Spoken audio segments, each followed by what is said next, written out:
आतमजीत सिंह साहब, सारी किसानों की बात है। मैं स्पेसिफिक सीट पे आने और स्पेसिफिक उस पे आने से पहले, आतमजीत सिंह साहब, ये जो एक छुट्टा जानवर वाली बात हो रही है, जिसपे प्रधानमंत्री बोले हैं कि भाई 10 मार्च के बाद वो इन सबको ठीक कर देंगे, इस पे जरा आपकी एक तुरंत टिप्पणी, क्योंकि छुट्टा जानवर की जहां तक बात है, छुट्टा जानवर की बात तो गौ संरक्षण से रिलेटेड है और योगी आदित्यनाथ की 80% पॉलिसी जो है वो गाय और पशुपालन और शेड बनाना, और जो गाय को अडॉप्ट करेगा उसको 30 रुपए रोज के हिसाब से 900 रुपए महीना, और जो 10 गाय रखेगा उसको 9,000 रुपए महीना। ऐसे तो उन्होंने रोजगार निकाले हैं गांव के संरक्षण के लिए। तो छुट्टा जानवर की प्रॉब्लम सॉल्व कैसे होगी? क्योंकि जहां जैसे शेड लगाए जा रहे हैं, तालाब में शेड लगाए जाते हैं, ग्राम सभा में खाली टीन चादर डाल के, कई जगह तो कपड़े की चादर डाल के जो है शेड लगा दिए जाते हैं, और रात को छुट्टा जानवरों को जब चारा नहीं मिलेगा तो वो छुट्टा होके जाके जब सब जगह जो है वो गांव खेतों में घुस जाते हैं। यहाँ तो बिल्कुल ऐसा लग रहा है जैसे बॉर्डर वाली स्थिति आ गई है। पहले किसान सारा दिन काम करता है, मेहनत मशक्कत करता है, और रात को खाना खा के वो पहरेदारी देता है।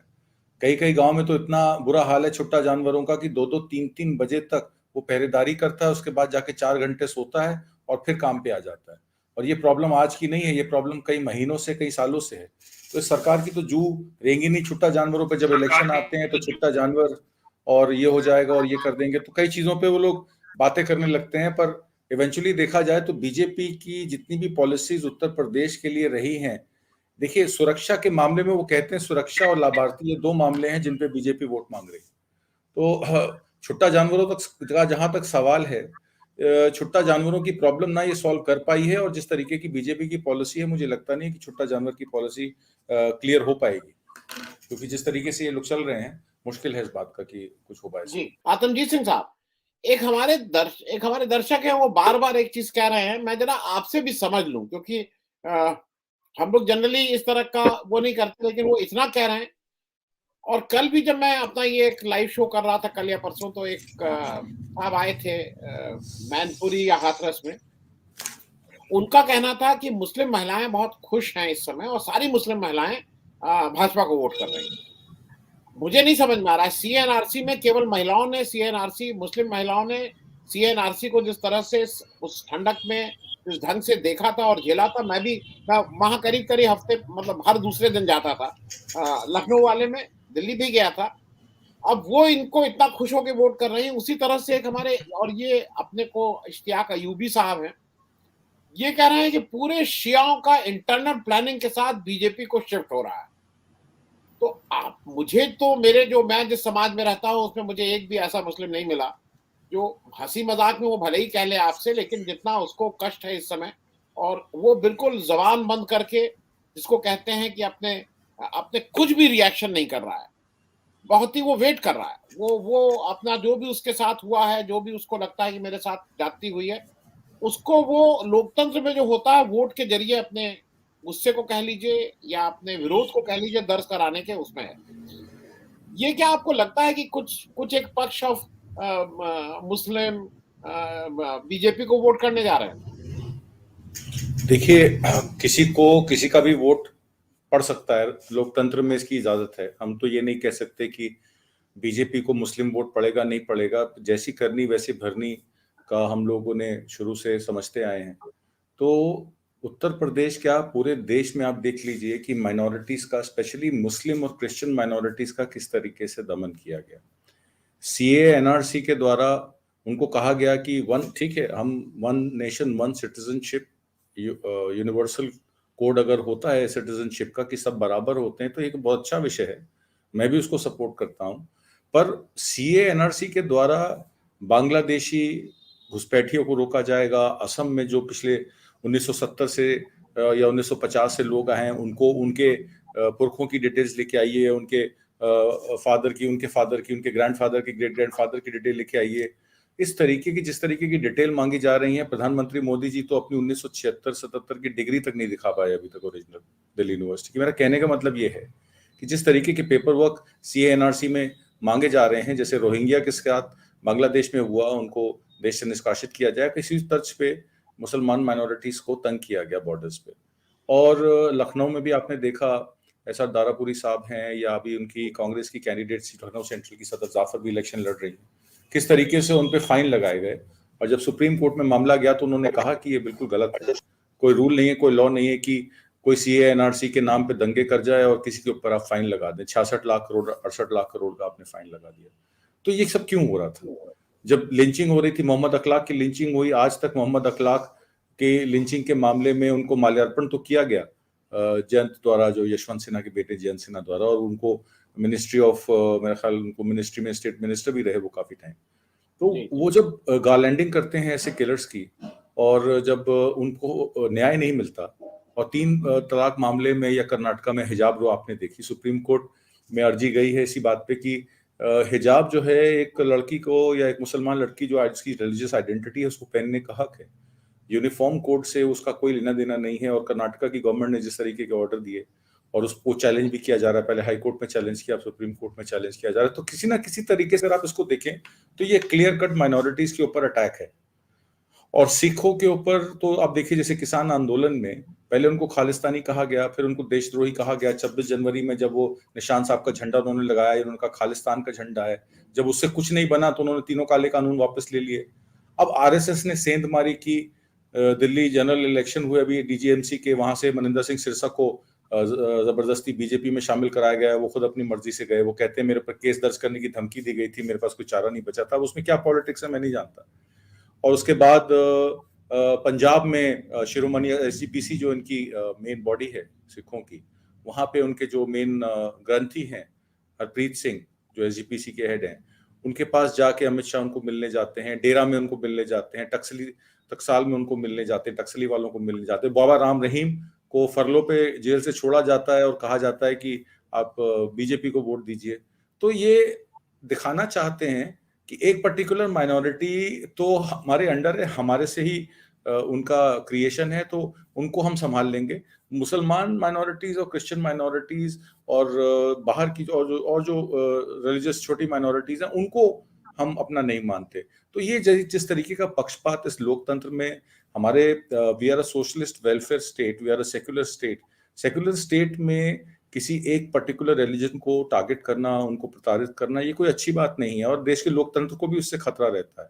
मतलब कुछ तो आपको लोग पसंद है, उनको आप अपनी पार्टी में शामिल करके उनको एमपी, राज्यसभा, लोकसभा तो बना देते हैं, पर इन जनरल आप दिखाते ये हैं कि 80% लोग खतरे में हैं, और वो 80% हमारे मतदाता हैं, हमारे वोटदाता हैं। पर वो किस तरीके से, मुझे लगा कि शहर में खासकर पढ़े लिखे लोगों में उस बात का उल्टा असर पड़ा है। तो जिस वजह से कुछ अर्बन वोट जो है बीजेपी का इस बार कटेगा, ये मेरा मानना है। जी गौतमजीत सिंह साहब, अब मैं थोड़ा पॉलिटिकल बात कर रहा हूँ। गौतमजीत सिंह साहब, ये पीलीभीत से लेके हरदोई तक की जो 35 सीटें हैं, जिसमें करीब करीब बीजेपी का पूरा क्लियर उसने जीता था, इस बार उसमें कितनी सेंध लग पा रही है? क्योंकि ये लोग माने या ना माने, आशीष मिश्रा का जो कृत्य है वो एक बड़ी बात है, पूरे देश में लोग उससे हुआ है। तो आपको लग रहा है क्या ये इफेक्ट कर रहा है वोट को कहीं ना कहीं, आतमजीत सिंह साहब? देखिए आनंद वर्धन जी, हर कॉन्स्टिट्यूंसी का, हर विधानसभा का एक अपना आकलन है। कई डिफेक्शंस हैं, डिफेक्शंस के बाद कई परिवारवाद भी है। अगर बेटे को वहां से टिकट नहीं मिली तो दूसरी पार्टी से दिलवा दी। कहीं कोई सपा के उम्मीदवार थे, वो बसपा में चले गए, बसपा से टिकट ले आए। कहीं कांग्रेस, अगर कहीं नहीं टिकट मिली तो कहीं कांग्रेस में भी चले गए, कांग्रेस से भी टिकट मिल गई। तो ये सब हुआ है।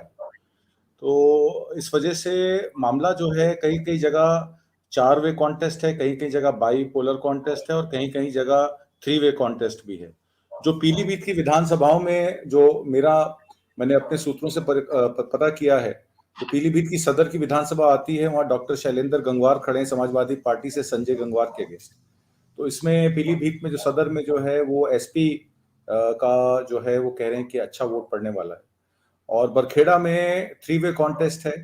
वहां पे हरप्रीत छब्बा जी हैं जो किसान आंदोलन से भी रिलेटेड रहे हैं, खुद भी किसान रहे हैं, तो वो कांग्रेस से लड़ रहे हैं। स्वामी प्रवर्तक हैं, वो बीजेपी से हैं, और बरखेड़ा से हेमराज वर्मा है।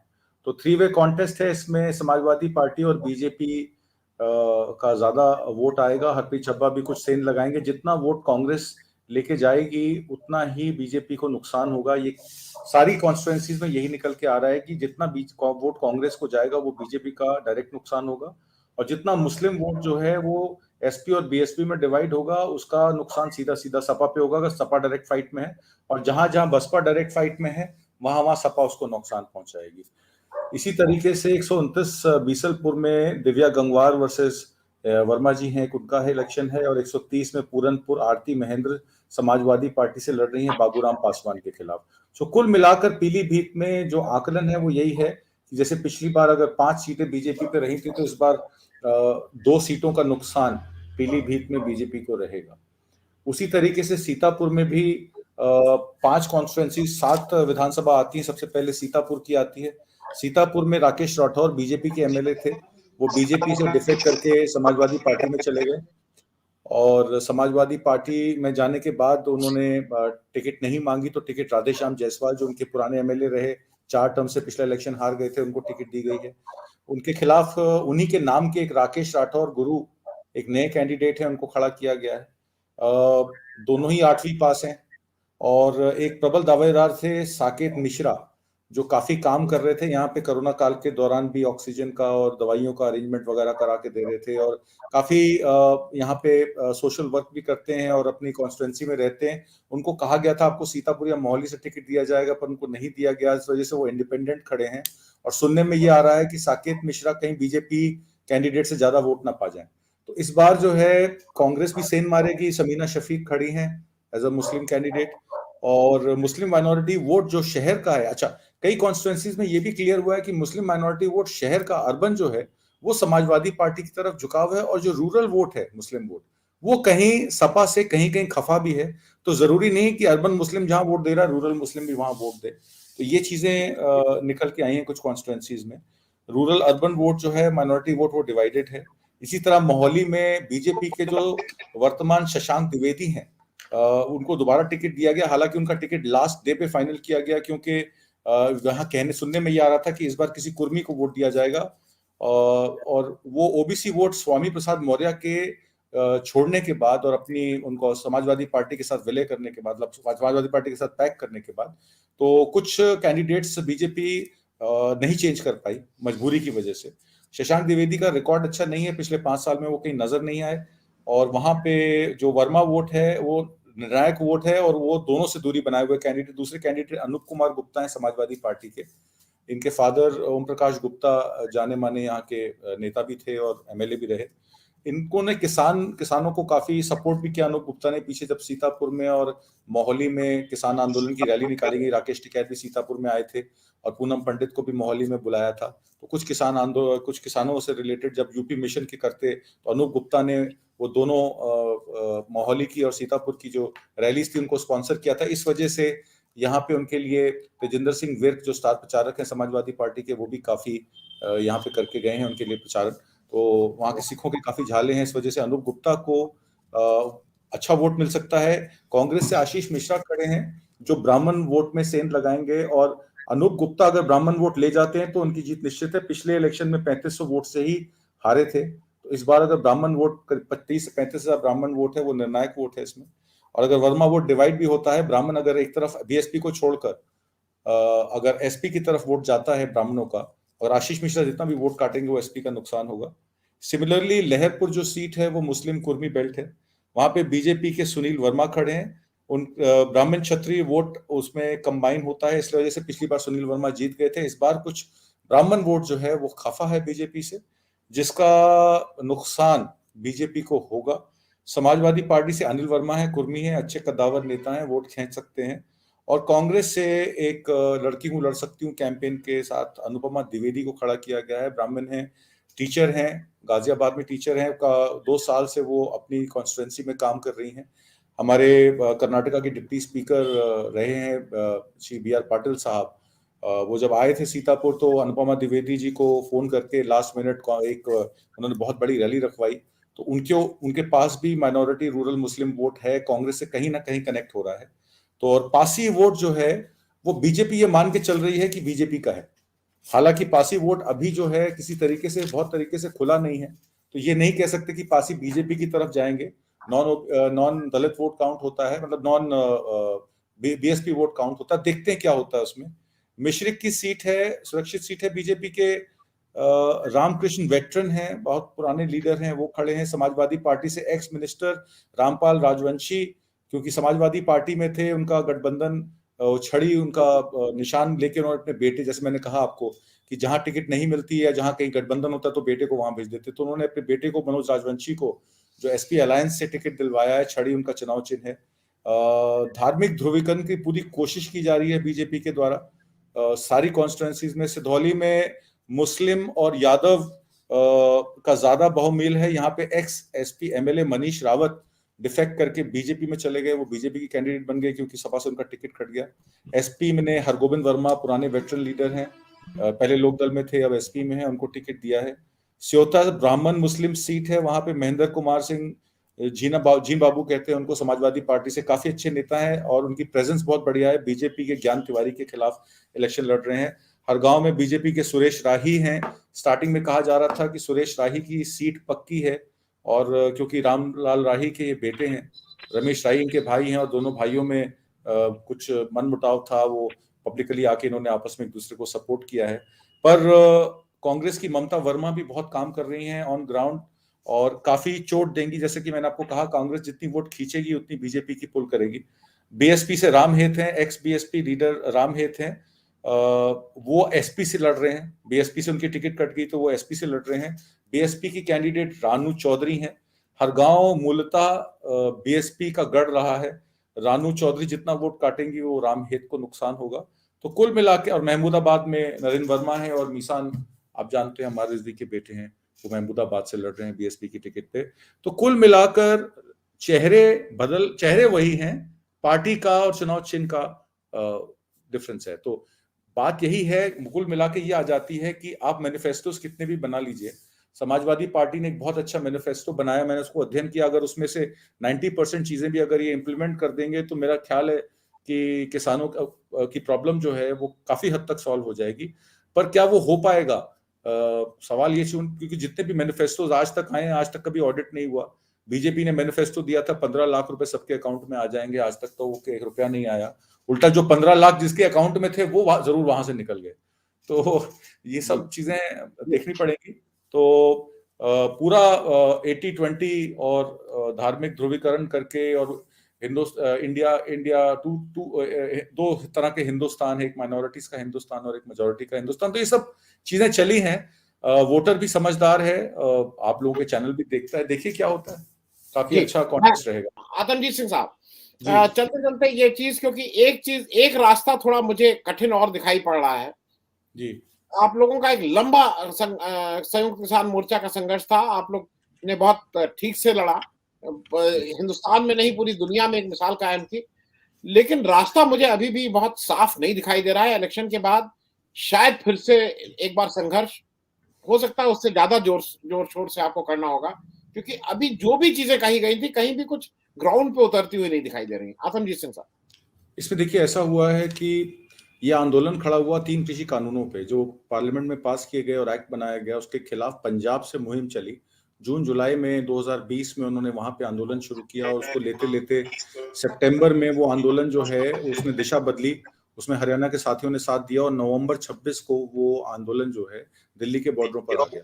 दिल्ली के बॉर्डरों पर आने के बाद उसमें एक चीज और जोड़ी गई, एमएसपी जोड़ी गई, जिसकी वजह से वो आंदोलन देशव्यापी बना।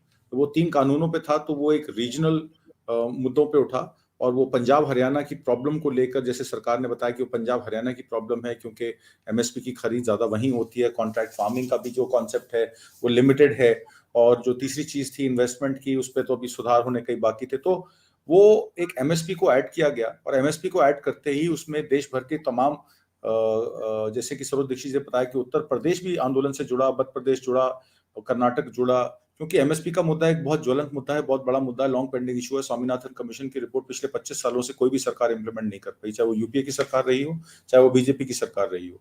गन्ना किसानों की पेमेंट कोई आज की प्रॉब्लम नहीं है, 1967 का ये 14 दिन का प्रावधान है पेमेंट का और इंटरेस्ट का। कोई भी सरकार 1967 के बाद ना इंटरेस्ट दिलवा पाई है, ना टाइम पे पेमेंट दिलवा पाई है।